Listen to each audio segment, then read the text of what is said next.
de la palabra de nuestro amado Padre en esta mañana.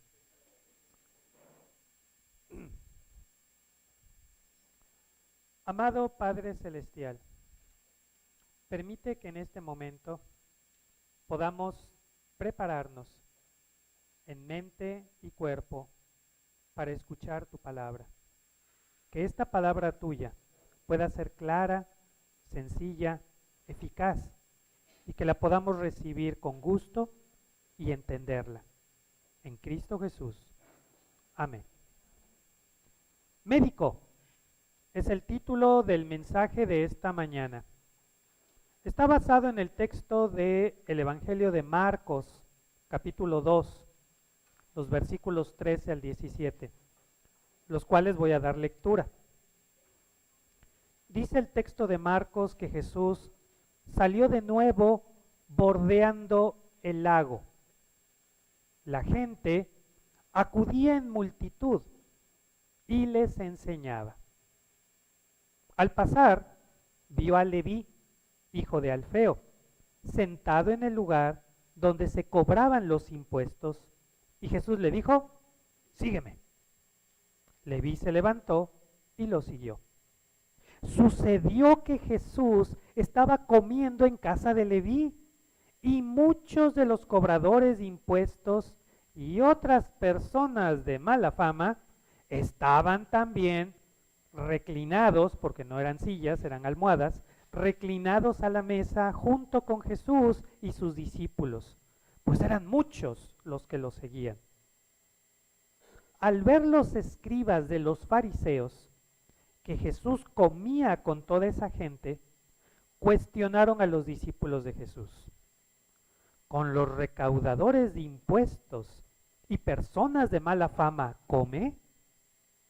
Jesús los escuchó y les dijo: los sanos no tienen necesidad de médico, sino los enfermos. No vine a llamar a los que hacen la voluntad de Dios, sino a los que están alejados de Dios. Y yo creo que hay que subrayar eso: alejados de Dios. A ellos vino a buscar. La explicación: seguir a Jesús es motivo de celebración. Otra cosa que hay que subrayar: seguir a Jesús es motivo de celebración. Hermanos, seguir a Jesús es motivo de fiesta. Cada reunión de cada grupo de discipulado, seamos 15 o seamos 2, debería de ser una fiesta. Y lo es. Públicamente y delante de YouTube, quiero proclamar que cada reunión de cada grupo de discipulado es una fiesta. No en todas hay bailongo, no en ninguna hay baile, ¿eh?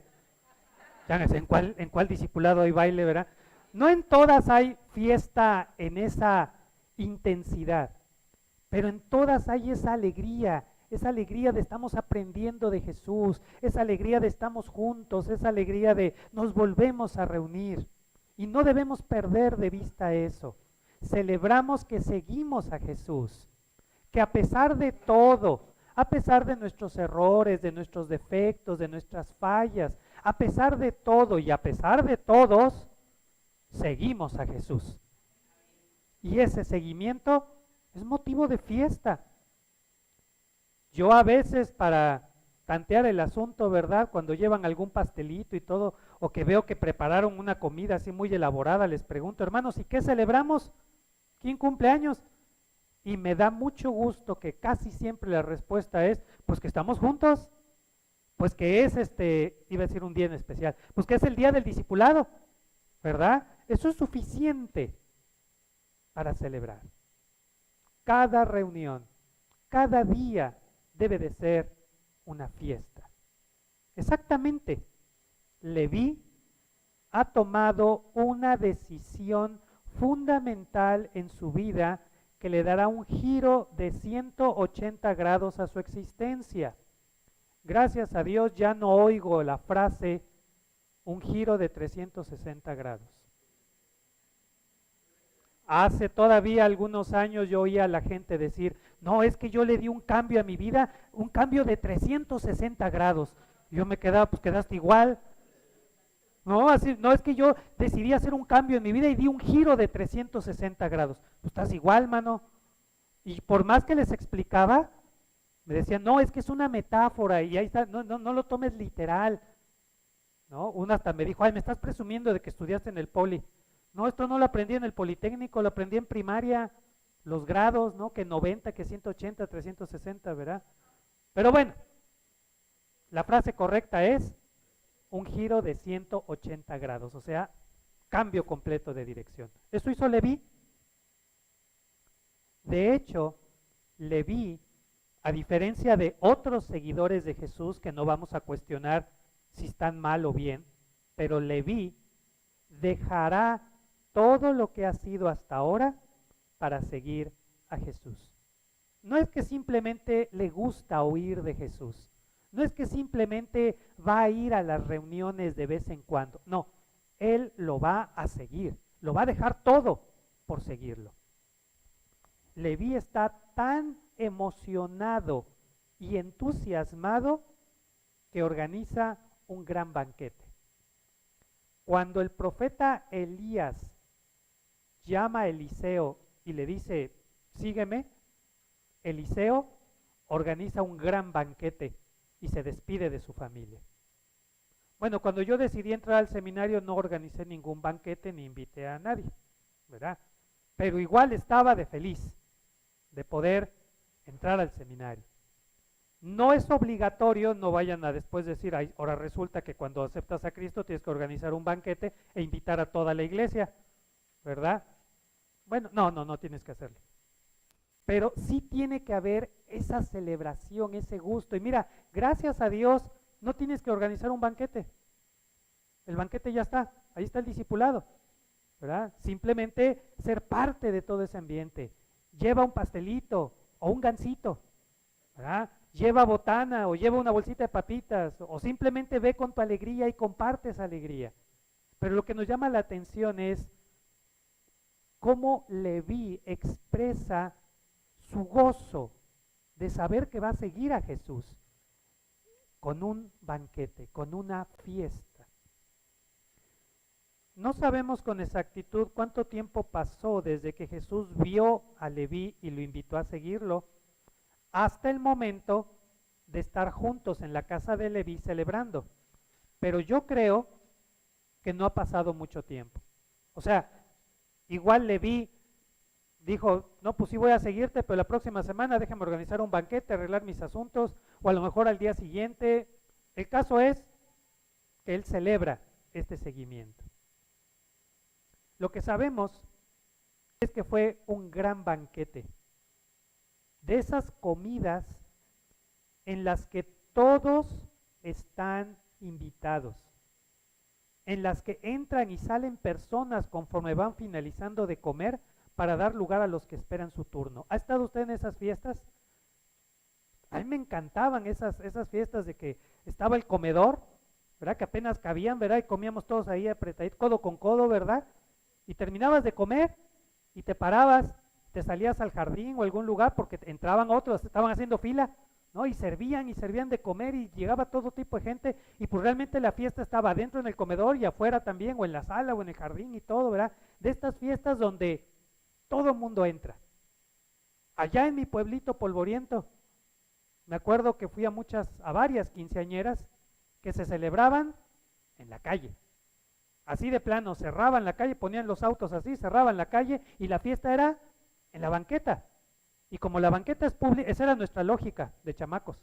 La banqueta es pública, así que una fiesta en la banqueta es pública. Y nomás nos enteraban, oye, el viernes va a haber quinceañera en tal colonia. Y allí vamos. ¿Y quién es la quinceañera? No, pues no sé. No, pues no, yo no sé, ¿no? Pero va a haber fiesta, ¿no?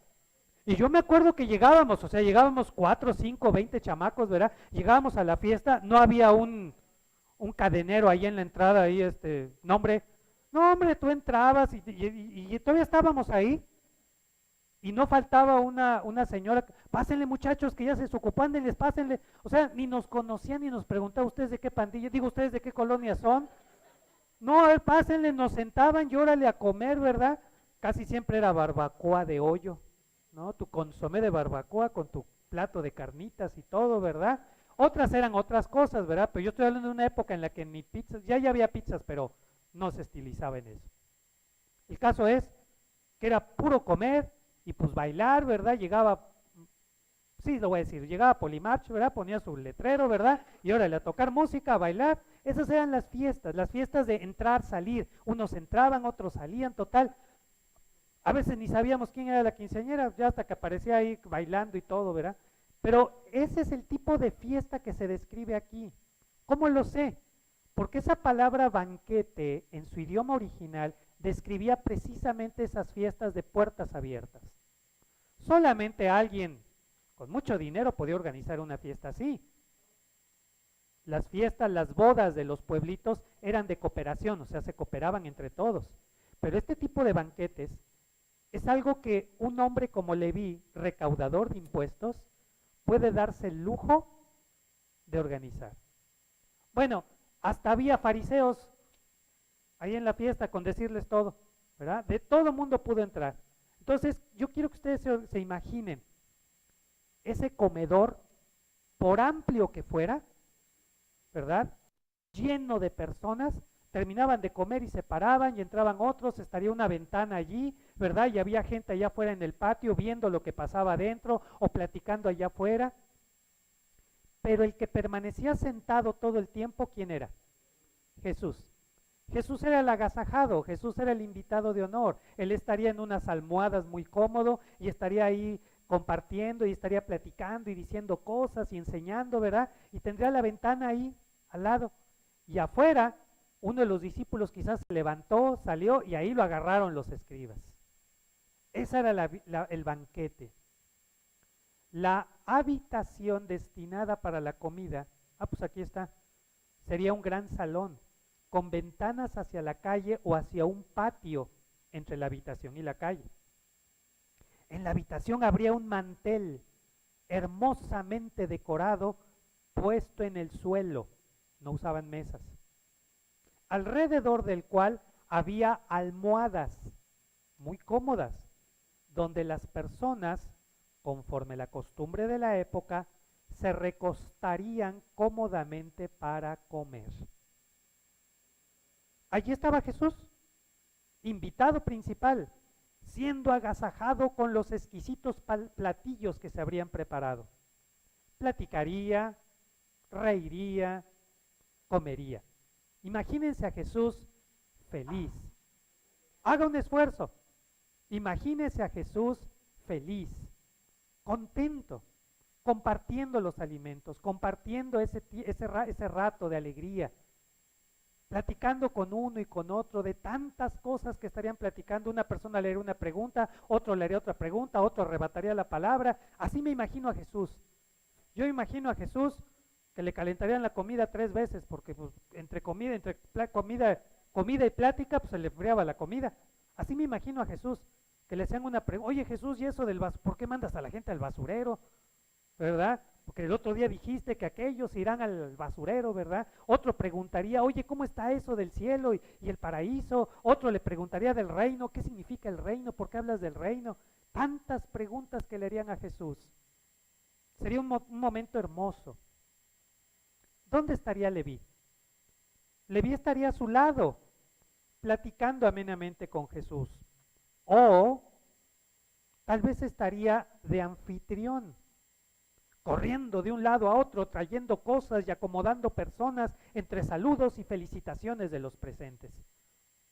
Cualquiera de las dos posibilidades. Yo al principio me imaginaba a Leví como anfitrión, sentado junto a Jesús y nomás dando órdenes. Pero cuando uno observa las reuniones, las fiestas, uno se da cuenta que regularmente el anfitrión de la casa pues es el último en sentarse, no anda para arriba, hermana, ya siéntese ahorita, espéreme, ¿verdad? Y ya estamos en el postre y la anfitriona ni siquiera ha empezado a comer, ¿verdad? A lo mejor así estaba Leví, recibiendo gente y la gente lo felicita. Oye, ¿cómo que te vas? Sí, me voy, voy a seguir a Jesús. Algunos emocionados, otros preguntándole. Así andaría Leví. Acompañando a Jesús están sus discípulos. No solamente los que él ha llamado a seguirle, sino a los demás, sino además los que han decidido seguirlo para escuchar su enseñanza. De los que no sabemos si fueron llamados como los que en este evangelio se han mencionado o si ellos decidieron seguir a Jesús. Lo cierto es que escuchar a Jesús es siempre un desafío que invita al seguimiento. De hecho, la invitación está implícita.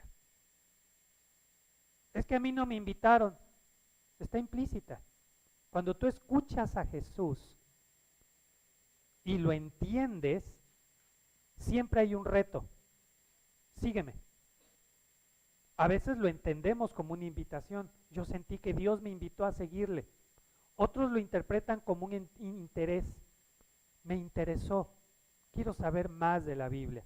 Así lo dices tú, pero en realidad fuiste invitado y estás respondiendo a la invitación. Jesús nos invita a seguirlo.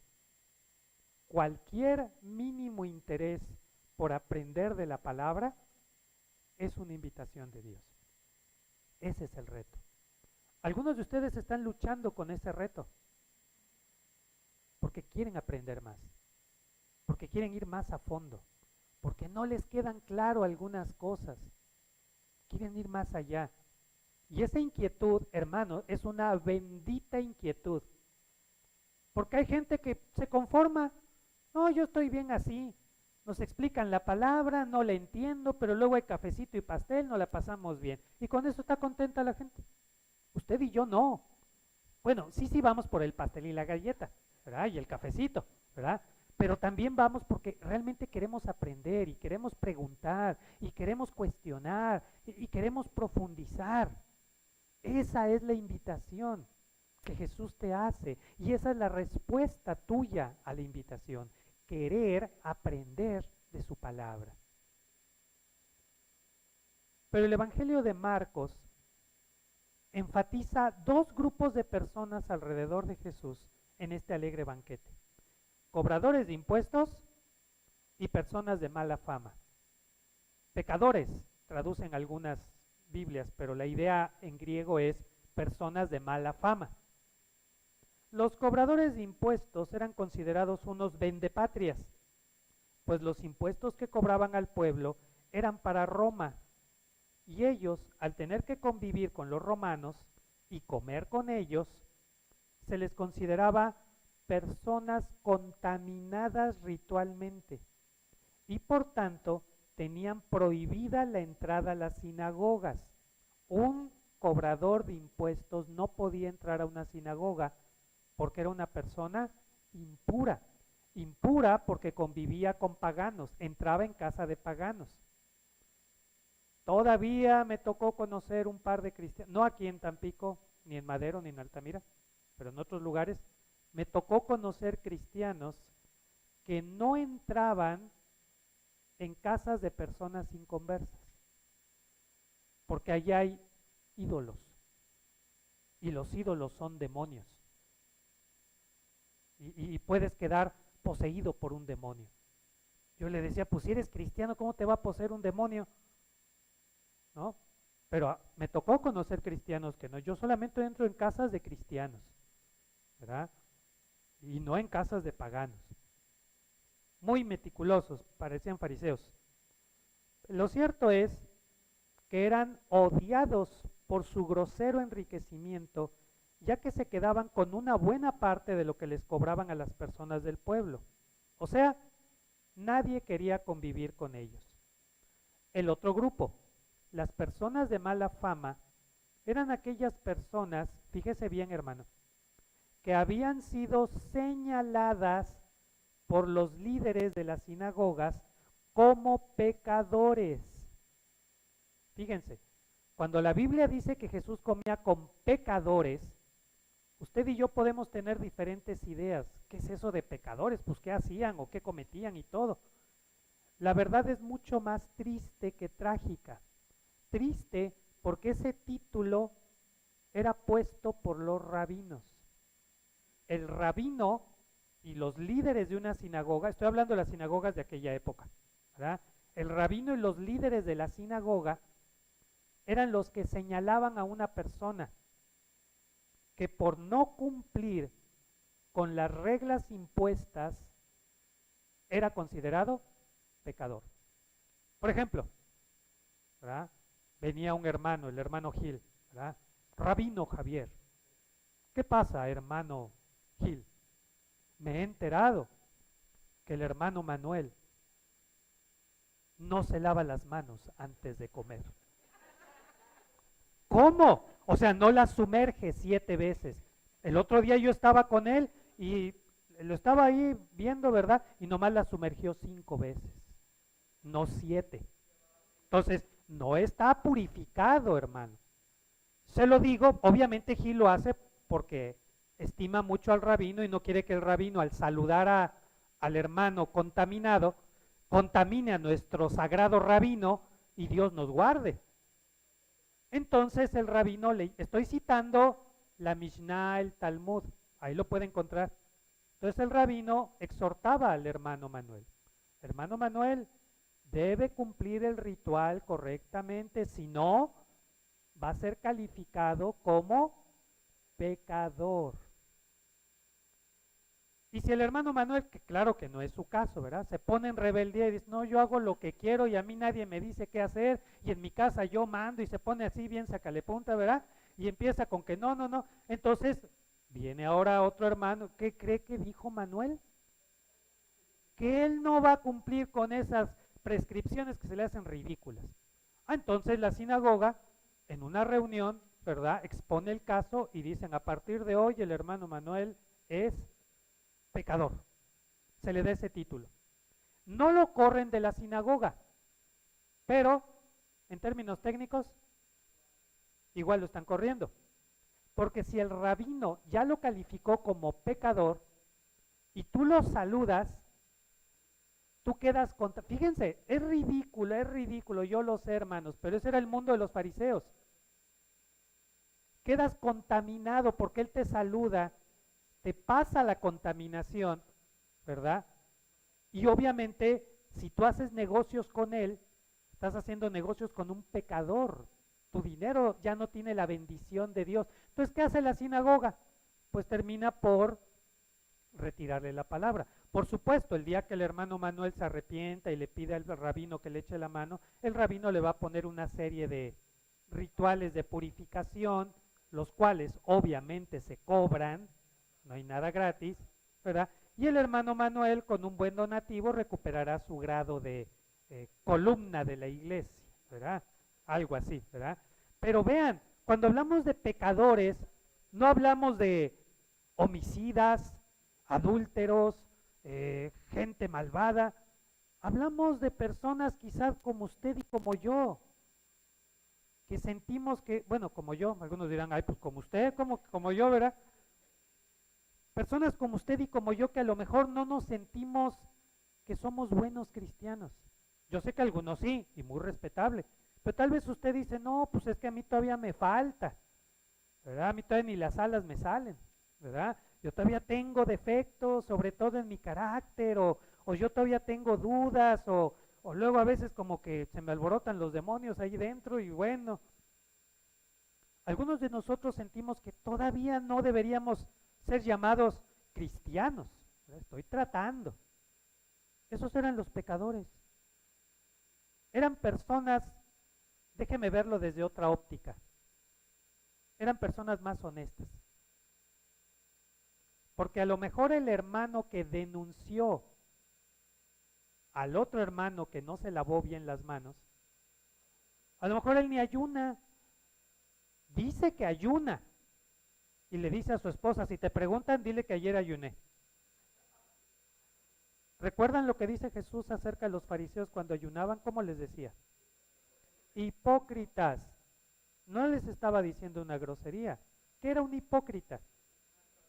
Un actor de teatro que usaba una máscara para aparentar algo que no era. Fíjense las palabras de Jesús. ¿Qué les está diciendo Jesús a los fariseos? Ustedes son puro teatro. ¿Y eso qué significa? Que no ayunan, que no es cierto, que dicen que ayunan para que los demás los admiren. ¿Te imaginas una reunión de la sinagoga? Que se levante un hermano, el hermano Leandro, ¿verdad? Y que diga, hermanos, quiero dar gracias a Dios porque esta semana me permitió ayunar 2 veces en esta semana. Ay, no, hasta el rabino se queda, ay, no, yo también tengo que decir que 2, ¿verdad? Era lo máximo. 2 ayunos a la semana era como decir, estoy en el nivel más alto de espiritualidad. Nadie se lo iba a cuestionar. La mayoría iba a decir, no, yo nomás ayuné una vez, no, yo ni ayuné. ¿Y qué les decía Jesús? No se dejen engañar por ellos. Son actores. Son actores. Es puro, su religión es puro teatro. El día que yo entendí esto me quedó tan claro, tan claro. La religión de ellos era puro teatro. ¿Qué tan teatral será la religión de hoy en día? De muchos cristianos que presumen dentro de las 4 paredes que hacen esto, hacen el otro, aquí y allá, o nos apantallan con largas oraciones. ¿Se acuerdan de esa época hermosa? Hermanos que llevan varios años en el Evangelio, que han estado en otras iglesias, ¿se acuerdan de esa hermosa época? Las comidas fraternales en que le pedían a la hermana, ¿verdad? No voy a decir un nombre, no voy a decir que sí exista, ¿verdad? A la hermana X, ¿verdad? Hermana, usted guíenos. No, la hermana no, y empieza a orar. Gracias, Señor, por la rica sopita que vamos a comer, también por el guisado que se ha preparado y por los frijolitos que saben tan rico. Gracias por la salsa que permitiste que se preparara. Gracias por las manos que prepararon estos alimentos y por las manos que trabajaron para dar el dinero para que se pudiera comprar los alimentos que se han preparado. Y gracias por todos los que estamos aquí. Y te pedimos por el hermano Manuel que no pudo venir a esta reunión y por el hermano fulanito que está trabajando allá. Total que empiezan a orar por todos y hasta por el perico, ¿verdad? Ya cuando terminó de orar, no, ya se enfriaron los frijolitos y la salsa ya se acabó, ¿verdad? Porque digo, mientras estás orando así, pues aunque sea te echas un taquito de salsa, ¿verdad? Hermanos, Jesús lo dijo, hay de aquellos que creen que por sus largas oraciones serán oídos. ¿Por qué oran así? Para que los demás vean que son muy espirituales, para que vean que piensan en todo, porque así fueron enseñados en el mejor de los casos. No es necesario. La religión, que es un teatro, es terrible. Y hay gente que de plano dice, no, ¿sabes qué? Yo no ayuno.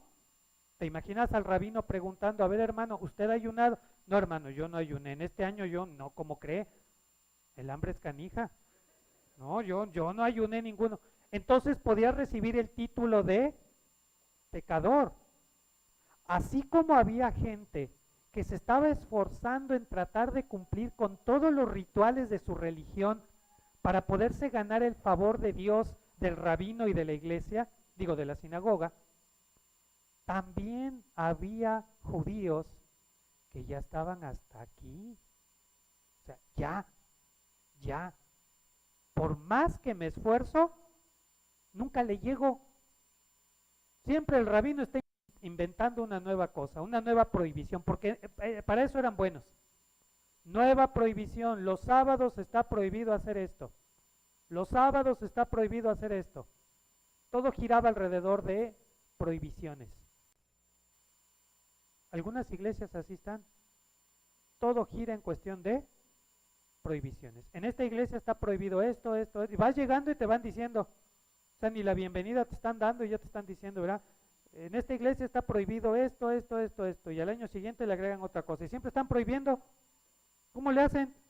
¿Verdad? Para estar siempre pensando en prohibiciones. Hay gente que dice ya, y esa gente era calificado como pecadores. Bien, desde la calle un grupo de escribas de la religión de los fariseos observa y critica a Jesús. Y aprovechan que pasa un grupito de los discípulos de Jesús para cuestionar la conducta de su maestro. Es que ningún maestro de la sinagoga se atrevería siquiera a estar cerca de personas de tan mala fama. Y comer en casa de un cobrador de impuestos lo hace impuro ritualmente. Todo mundo lo sabe, dirían los escribas. Todo mundo lo sabe. Entrar a casa de un cobrador de impuestos te hace impuro.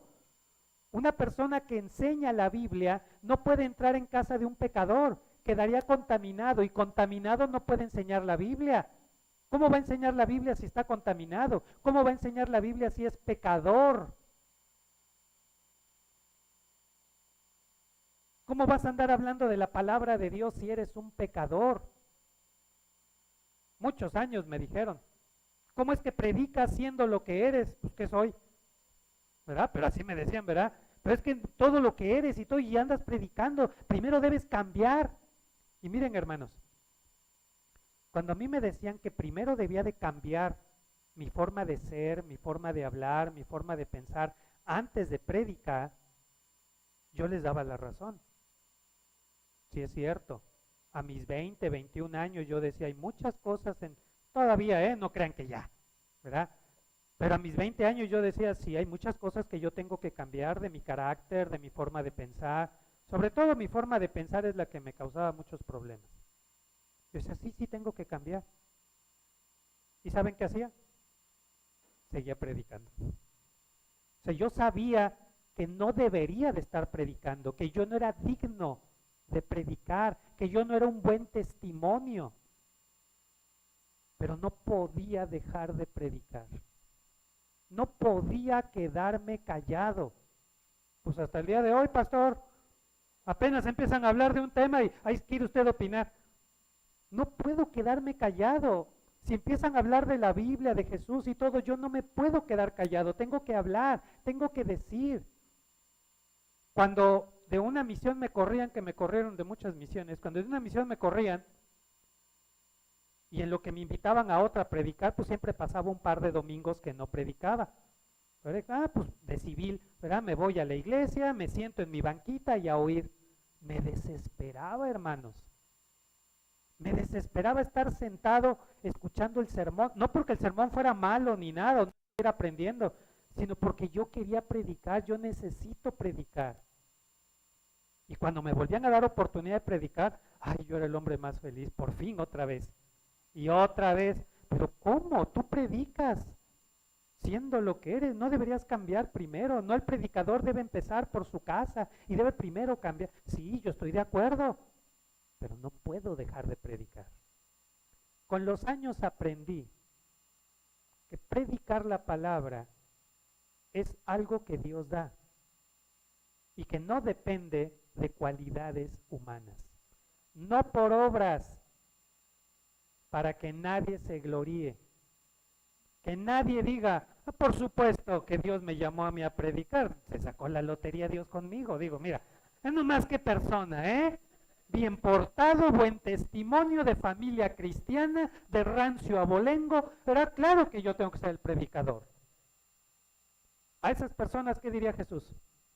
O como dice el Evangelio de Juan, Jesús no confiaría en esas personas, porque esas personas ¿en quién confían? En ellos. Además estudié retórica, o sea, sé hablar bonito, ¿verdad? ¿Qué diría Jesús? No, en ti no confío.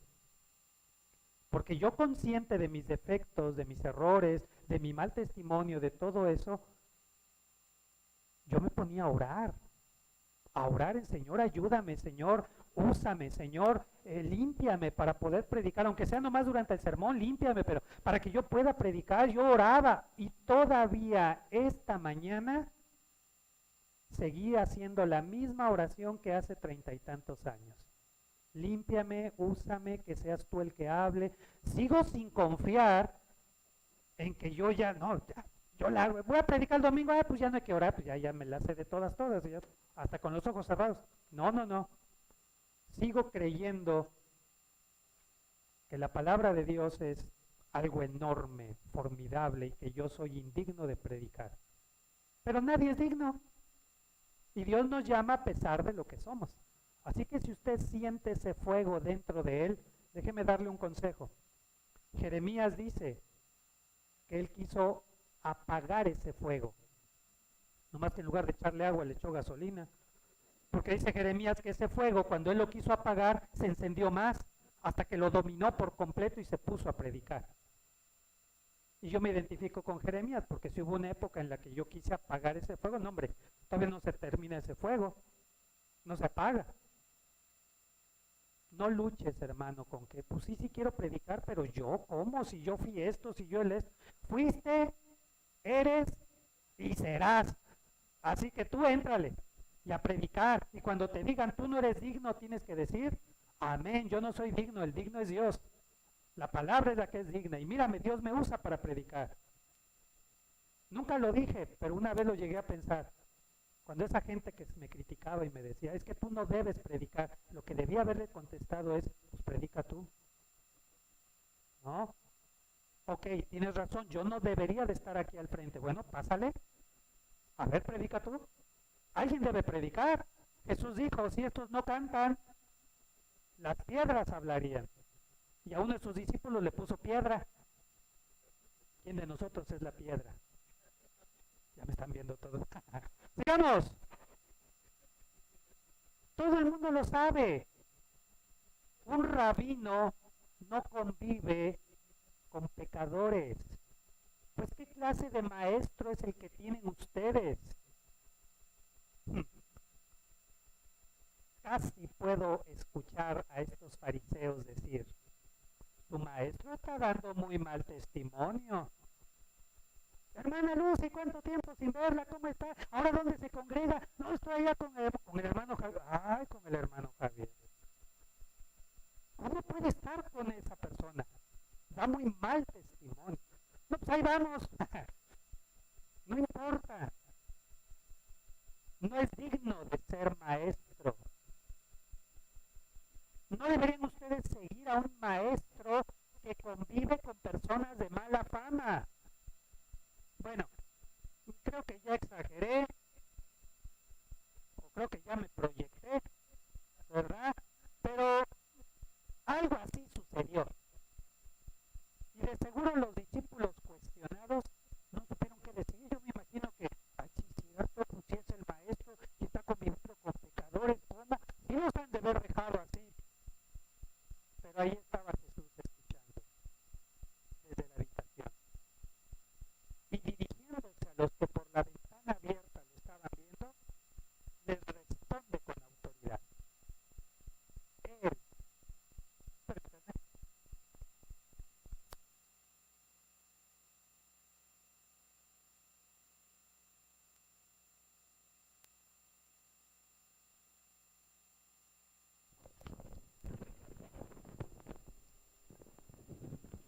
Ya estamos al aire otra vez.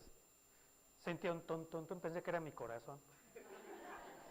Se me está latiendo el corazón. ¿O será un llamado? Sí, de repente empezó a ir tac, tac, tac, tac. Pero no, era el aparatillo este. Bien.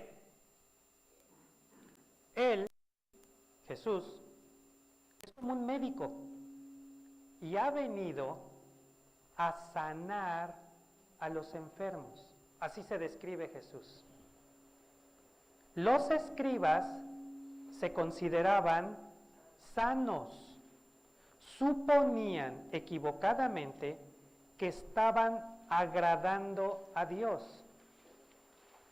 Pues si así fuera, en realidad se deberían de alegrar de que los enfermos espirituales estén recibiendo ayuda. Esa debió de haber sido su reacción. Ay, qué bueno que esta bola de pecadores ya tienen quien les predique. A ver si así aprenden y a ver si así regresan al redil. Esa debió de haber sido, bueno, a lo mejor no con esas palabras, pero esa sería una actitud mejor. En su crítica demuestran estar enfermos espiritualmente. Gente religiosa que critica está enferma espiritualmente. Todas las personas alrededor de Jesús en ese banquete eran calificadas por los escribas de alejados de Dios. Más bien, los rabinos los alejaron de la sinagoga, los rabinos los alejaron de Dios. Ellos no se alejaron. Pues precisamente por eso, porque están lejos, Jesús está en medio de ellos para llamarlos a la conversión.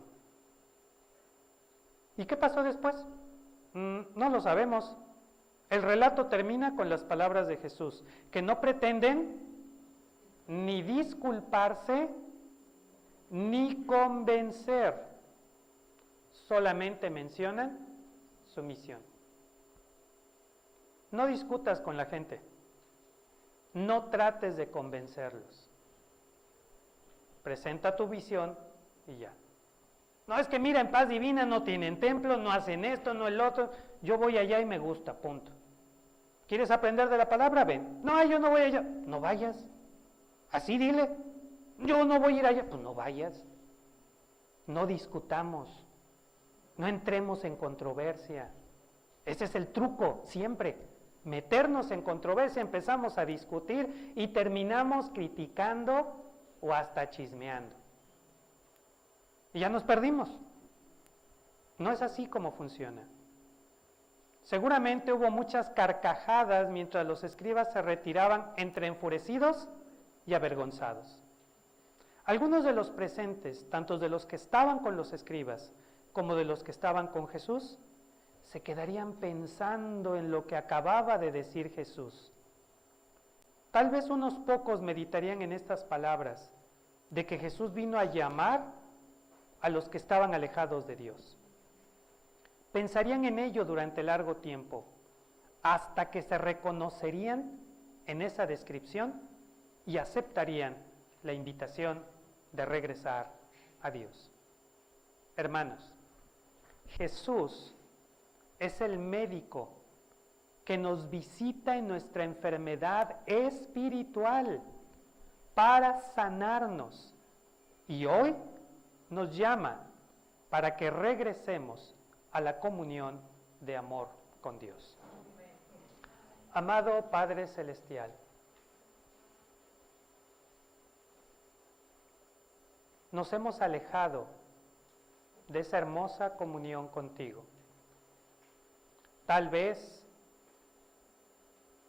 porque las circunstancias que nos están tocando vivir nos han producido enojo, frustración o miedo. Tal vez porque sentimos que tú no actúas como quisiéramos nosotros que actuaras. Quizás nos hemos alejado de ti porque no has respondido ese capricho o esa petición que te hemos hecho. Quizás nos hemos alejado de ti por simple descuido, en el afán del diario vivir, en las carreras del día a día. Tal vez simplemente fuimos dejando para otro día lo importante, porque estábamos tratando de resolver lo urgente. Tal vez nos hemos alejado tan poco a poco que ya ni cuenta nos damos qué tan lejos estamos de ti. Pero hoy, alrededor de este banquete espiritual, reconocemos que sin importar lo cerca o lo lejos, es verdad que podríamos estar más cerca de ti. Todos y cada uno de nosotros podríamos y podemos tener una mejor comunión de amor contigo. Y hoy te pedimos que nos sanes. Tú eres nuestro médico divino. Sánanos espiritualmente. Sánanos y permítenos regresar a esa hermosa comunión contigo. Y te pedimos que enciendas el gozo de la salvación, para que estas reuniones de discipulado puedan ser alegres fiestas espirituales en Cristo Jesús. Amén. Amén. Pon puestos